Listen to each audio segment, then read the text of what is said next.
Childhood best friend's fiancé left me off their wedding guest list, but he thought I was coming. When I told him she never invited me in the first place, the wedding almost got called off. Me, 32M, and my best friend Alex, 32M, have been friends since diapers. We're basically family. After college we both moved back home so we could live at home and get our feet underneath us. Alex started dating Stella, 35F, a lovely girl, around 4.5 years ago, and from the get-go she seemed to politely dislike me. I'd quoi, oh well, c'est la vie. Alex and Stella moved across the country in 2021 after Stella earned a promotion at work. In 2022 Alex proposed, she said yes, and they set a wedding date for the end of September 2023. I got a save the date card at the beginning of the year, and based on the conversations I had with Alex assumed I would be in the wedding party, either as a groomsman or the best man, but never received any official confirmation from either of them. Couple months before the wedding I saw that wedding invitations had gone out on social media, and figured mine was en route. It never came. I waited a couple weeks, figured it might have just gotten lost in the mail, before I checked in with him. I called Alex and had a brief conversation with him where he was clearly agitated and said he was dealing with a lot, would be incommunicado for the near future, to direct any wedding related questions to Stella, and he'd call me when things cooled off. I called, texted, and emailed Stella several times over the course of a week, but she didn't respond to any of them. At this point I figured I wouldn't be attending the wedding, and that things were really fucked up for some reason between the two of us. Yesterday, a little over 3 weeks after our last conversation, Alex DM'd asking if I was free to chat. I jumped at the opportunity to get some answers, and after exchanging pleasantries Alex jumped right into a spiel saying that he knew I was super busy with work and dealing with a lot of personal stuff, but he'd love it if it could attend his wedding, even just as a guest, and wanted to know if there was anything he could do to help make that happen. I just blurted out that I'd love to but hadn't received an invitation. Alex stared blankly at me and said, "What?" And I just kinda verbal vomited out that I hadn't received an invitation. That was the reason I'd called him a few weeks ago, that I'd contacted Stella about it but she never got back to me and left me on read, and that I had no idea what he was talking about me dealing with too much to be involved in the wedding. After a very pregnant pause, he said he needed to go sort things out, and that he'd call me when it was done.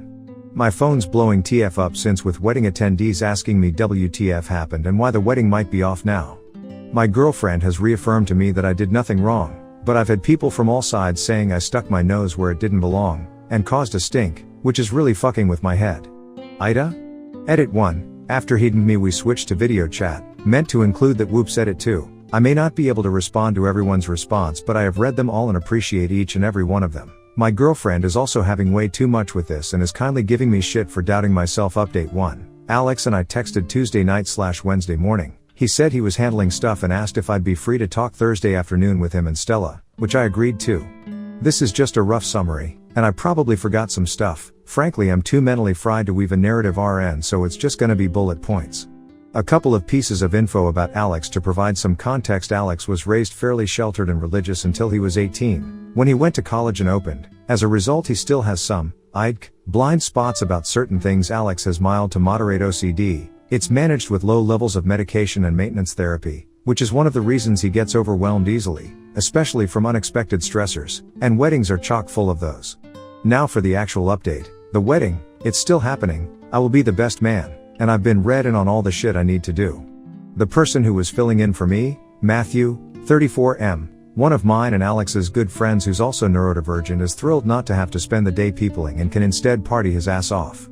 As a result of this clusterfuck, Alex/Stella/whoever parents are paying for the wedding will be comping me plus GF's plane tickets and hotel stay and my best man Tux. What was the main driver of this mess in the first place? Stella's pregnant, yay. They found out a couple days after the wedding invites got sent out. Apparently they were passively trying, then actively trying in 2022, but stopped and swapped back to heavy BC once the save dates went out because Stella did not want to be pregnant on her wedding day. This led to several changes to the wedding, threw a bunch of other planning into disarray, sent Alex into an OCD hole for a couple weeks, which is why he was agitated when I called him and why he needed time to get his head around it all and get the intrusive thoughts managed, and one of the reasons why Stella ignored/missed my messages/calls. Why did Stella not respond to my messages? Besides surprise pregnancy, Stella said that she's on her phone for work a ton, and gets hundreds, if not thousands of emails/texts/calls per day. She misses some stuff, especially since she didn't have my contact info saved. Lol. I also emailed her work email instead of personal email, which I don't have, and my own personal email handle is not my name. In the future I was told to be more insistent in my communication with her to break through her everyday noise. Duly noted. What happened to my invite? Stella claims that she sent me one but must have sent it to my old address. I did move in March to my current residence and the save the dates were sent out in January. What did Stella tell Alex about me not being in the wedding? Apparently nothing. According to Stella, he either 1. Believed one of his intrusive thoughts was real when he was in his OCD hole. 2. He got confused when she told him one of her cousins with a similar sounding name to mine wouldn't be attending. Or 3. Some combination thereof. According to Stella, she always wanted me in the wedding. Why did Stella not contact me after I didn't RSVP back? She assumed there was something going with me and Alex and that we'd sort it out and he'd tell her. In the meantime she was busy with work, wedding planning, and unexpected baby. How did a bunch of wedding guests find out about this mess? Alex called his mom for advice after our convo. Mom had church friends over. Church ladies overheard a good chunk of their convo. Church ladies are gossipy fucks. Alex has spent a decent chunk of time the last couple days putting out fires, so to speak. After about an hour Stella left to go deal with some wedding stuff and me and Alex chatted about shit for a couple hours. Do I believe Stella's explanations? Kinda. The baby's real as far as I know. Confirmed by medical professional. She does have a cousin I know she's close with who has a similar sounding name to me, and she does work from her phone a lot, but the rest of it just seems a little too convenient, and I feel like I'm left with more questions than answers. Good news is since I'm in the wedding I should have great access to figure out WTF is going on, I hope. Update 2. Valp, it's been a while, sorry y'all for taking so long to get this update out. Been absolutely swamped at work putting out fires with my hair on fire for the last 6-ish month, so here's the Cliff Notes version of the wedding and some post-wedding shit. Lead up was boring, shittin' of emailing back and forth between me, Stella, other wedding people, venues, vendors, etc. Me and Alex had some pretty deep conversations over the week and reaffirmed the importance of our continued friendship. Shit was really fucking awkward the first night we were there for dinner nil, especially considering both Alex's stepsister Sam, 32F, and Stella younger sister and Mo Diana, 29F, were already staying there. We stayed at an Airbnb within walking distance of Alex's house. I went into event work mode pretty quick and that smoothed things out right quick and put Stella at ease. I spent most of the lead up to the wedding either at the ceremony/reception site doing liaison/setup, gaffing, running cables, setting up monitors, hanging and focusing, building shit etc., or running around picking shit/people/shitty people up with Sam. My GF, Alice, 29F, was kinda miffed about the whole thing. She's never worked a wedding before, just attended, so she expected it to be like 50% working 50% vacation, when it ended up being more likely 90% me working and 10% vacation. She spent most of her time helping Alex out with wedding support related shit or gaming on my laptop when she gassed out or got too overwhelmed. Wedding was a fun mess, tons of unrelated drama. Stella sure knows how to design a beautiful ceremony and plan a fucking party. I'll give her credit for that. Didn't get to enjoy much of it since I was working the wedding with a few other people in the wedding party more than attending, but c'est la vie. Ceremony took fucking forever though, felt terrible for all the bridesmaids who had to wear heels through that shit. Unfortunately there was no gotcha moment or come to Jesus moment where I got the full story as to why SHTMFF, but based on what I observed while working the wedding I think I've been able to piece together roughly what went down. Why wasn't I the best man? I think this had more to do with Stella's parents, Ken and Karen, 60s, than her, although she still doesn't like me. My main reasoning: Ken and Karen were paying for the majority of the wedding, more than Stella, Alex, and Alex's parent combined. Alex and Stella sketched out pretty early what they wanted the wedding to look like. Throughout the process Stella made several significant changes out of the proverbial blue X. They originally agreed on a smaller wedding, something like 50 to 60 people. Then one day Stella wanted a big ass wedding. Alex didn't really care all that much and just figured she changed her mind. He just somehow missed that most of these changes occurred after Stella either had a phone call or in-person meeting with her parents, which is on brand for him. Her parents were very standoffish towards me, to be expected, feelings mutual, and made a lot of, frankly weird comments about Stella's younger, totally not a cokehead, brother Chase, 23M, oftentimes in comparisons between us that flattered him, and kept insisting he was perfect best man material. Alex has barely met Stella's parents, maybe a dozen times over the last 5 years. Every time they visit for the holidays Stella has them leave early for whatever reason and Stella rarely initiates calls with them. Stella acts really fucking weird around her parents. Around everyone else she's a badass modern woman, but around her parents she gets super meek. Her mom asked her to go drive to some specific store over an hour away to get her a specific food item in the middle of wedding planning shit, and she just did it without any protest and left the rest of the wedding party in a lurch. When she got back 3 hours later her mom took like 2 bites then threw it away. If I hadn't seen this shit with my own 2 eyes I wouldn't have believed it, it was that bizarre. Lots of other innocuous shit that individually means nothing but when combined to together provide a decent amount of circumstantial evidence. So here's what I think happened, roughly. Ken and Karen wanted Chase to be the best man in the wedding. Alex really wanted me to be the best man. Rather than make a choice, Stella appeased both parties, telling them what they wanted to hear while making no actual decision. The longer it went on, the more complex the lying got. When Alex had his breakdown, Stella saw a way to get out from under her Gordian knot of lies by taking advantage of the crisis. Unfortunately for her, Alex came to his senses before the wedding, started asking questions, and when push finally came to shove, she chose her relationship over whatever the fuck is going with the family, much to their apparent chagrin. Why does Stella not like me?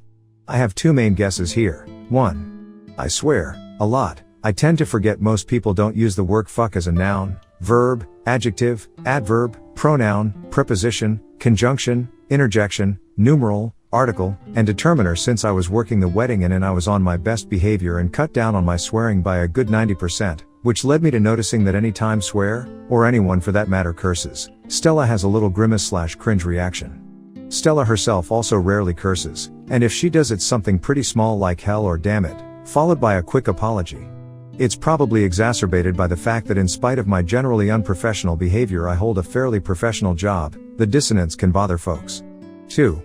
Politics, and before people freak out, I'm somewhere between a democratic socialist and socialist on the political spectrum. I am a far cry from conservative, but for Stella that's not far enough left, as from what I can tell she's either a tanky or tanky adjacent. This has been more or less confirmed to me based on her social media engagement relating to the major geopolitical events of the last 6 months or so. Probably exacerbated by the fact that my job involves working in geopolitics, so I am part of the repressive imperialist Western system. And as it turns out, I'm not the only person in the wedding who isn't super fond of Stella. Found my flock, so to speak, post-wedding shit. Alex and Stella had a healthy baby girl, named Iris. Me and Sam are the godparents. Me and Alex have been talking a lot more. For whatever reason he asks me for childcare tips, like bruh, I'm just as lost as you hear, and have set up a weekly gaming sesh where we're slowly slogging through BG3 with Sam and Matthew. As far as I know, Alex and Stella are in couples counseling, which seems to be helping from my vantage point. Stella was weirdly against it, but Alex pushed for it so he could be a better husband to her, and she relented. As far as I know, Stella's already back at work and on most of her pre-baby schedule. Alex's stepsister Sam has been checking in on them periodically, and according to her there's no major red flags. ATM Stella actually texts/emails me stuff now. It's mostly baby pictures, but it's a step in the right direction and I appreciate it. I send cat pictures in response. Hopefully this is the last update. My life got far too interesting for that month, and with my current workload I doubt I could mentally handle more drama. Next story. Wife had an emotional affair with a boy she met on Omegle. Sent him N-day and let him talk to our daughter. Then she told me I'm lazy and not good enough compared to him. I 27M and my wife 25F. She first started talking to this guy last year, when he was 17 and my wife 24. She became withdrawn, would let a lot of things slide, lose interest in her hobbies, the household, the kids, her friends, me. She admitted to me, in tears, that she had started chatting a guy from Omegle one night when bored. They had exchanged contact details. She made a Snapchat just for him and so did he. They began chatting there regularly. This guy is handsome, he's young, he's an athlete, and he's fit as can be. He's funny. He's awesome. He mesmerizes her. Makes her laugh all the time. She finds herself falling for him, and she admits her mistake to me. I am so sad and upset. But I forgive her. She promises to block him. Remove her app. Things are cool for a while, but months later I find out she still has Snapchat. She says it's for her other friends. I push the issue. Turns out she still talks to the guy. I am not okay with this. She says they are just friends. I tell her to block his ass. She says she does. Around December last year I discovered she never did block him. Still talks to him. I am so fucking mad. I break into her phone one day, see her Snapchat open and a message from him. I love you, it says. Scroll up more and see a picture of my own wife's breast staring me in the face. She sent him her tits for his birthday. Once more she blocks the guy. I think things are fine, but I am starting to lose my feelings for my wife.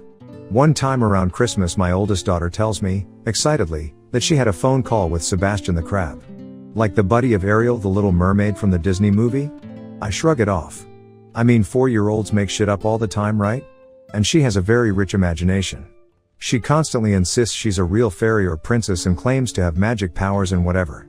I find out just yesterday that my wife never stopped talking to the guy until this past February, when he suddenly ghosted her out of nowhere.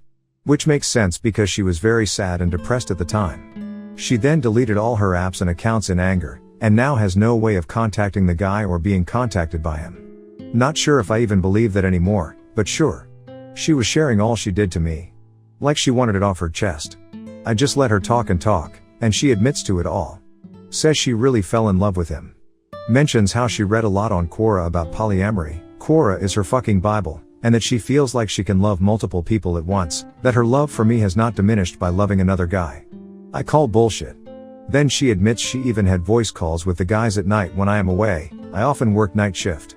At times our oldest daughter would wake up and he'd talk to her too. He sang her to sleep a few times. And he pretended to be Sebastian the Crab, which is what my daughter tried to tell me. She tried to tell on her mama, I think. But I shrugged it off. I am so insanely angry she would allow herself, as a grown woman, to fall for some boy on the other side of the globe.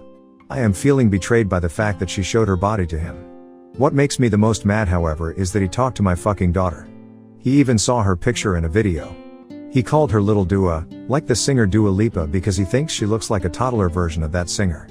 The whole thing is so creepy. The fact that he was just 17 when my wife and him met online is creepy to me. The fact that she allowed him to talk to our firstborn daughter. It's all messed up. I fear she may have wanted to run off with the guy.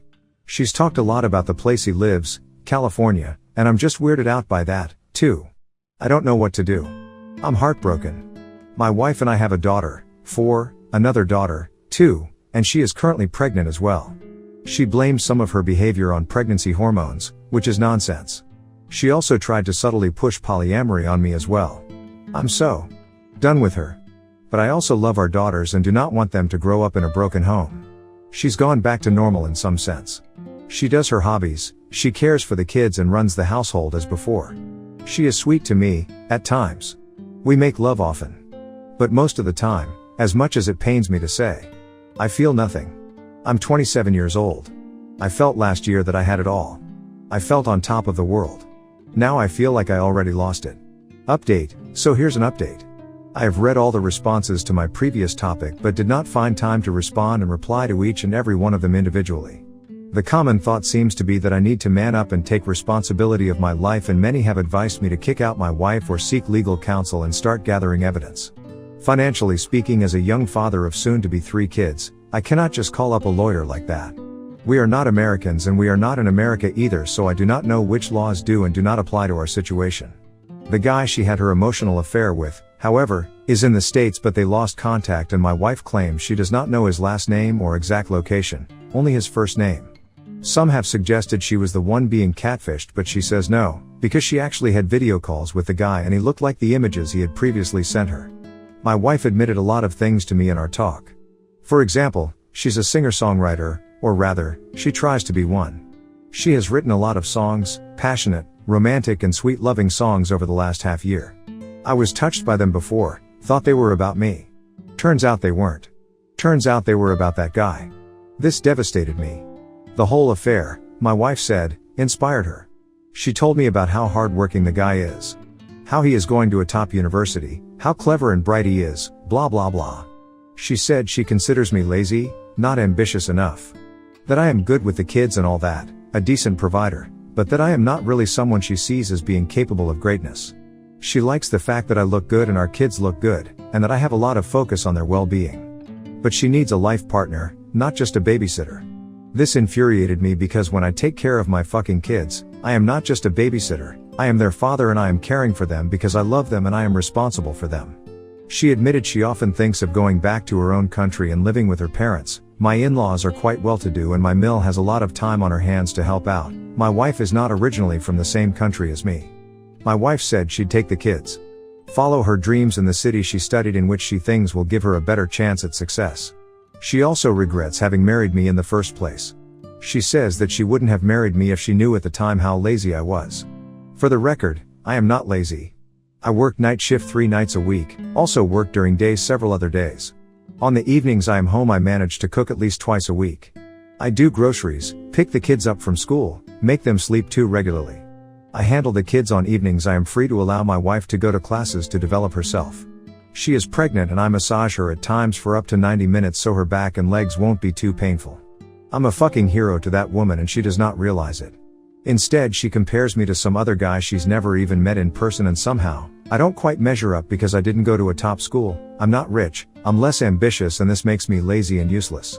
So now I'm looking at my options. I'm 27 years old. I am in decent shape and I am not a bad looking guy. I'm a good father. I'm a good provider. I'm a good son and a loyal friend. I've been a good husband, too, but apparently I'm not good enough. Well, guess what? Neither is she. She's far from sufficient. She's far from good enough. But I never say even 1% of the hateful and negative shit she tells me. Never. I've told her all this. I have told her how I feel. I told her that I do not feel respected. That I feel like shit, treated like shit, tossed aside like shit. That I will not continue to support her and her dreams if this is what she wants to do. I also told her that she is not going to take the kids anywhere. That if she wants to leave, she can leave, but she will do it by herself.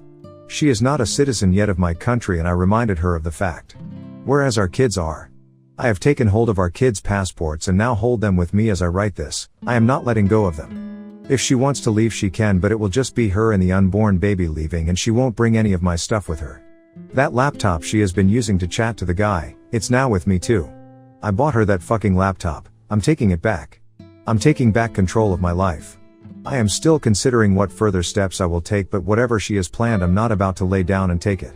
Since telling me all this, and her hearing my response, all of us as a family have attended a family event. My wife pretended to be fine. She has stopped saying negative things to me. She's not on her phone anymore. I distrust her. But even though I have told her where the door is, she has not left the house either. I think she is backing down a bit by now.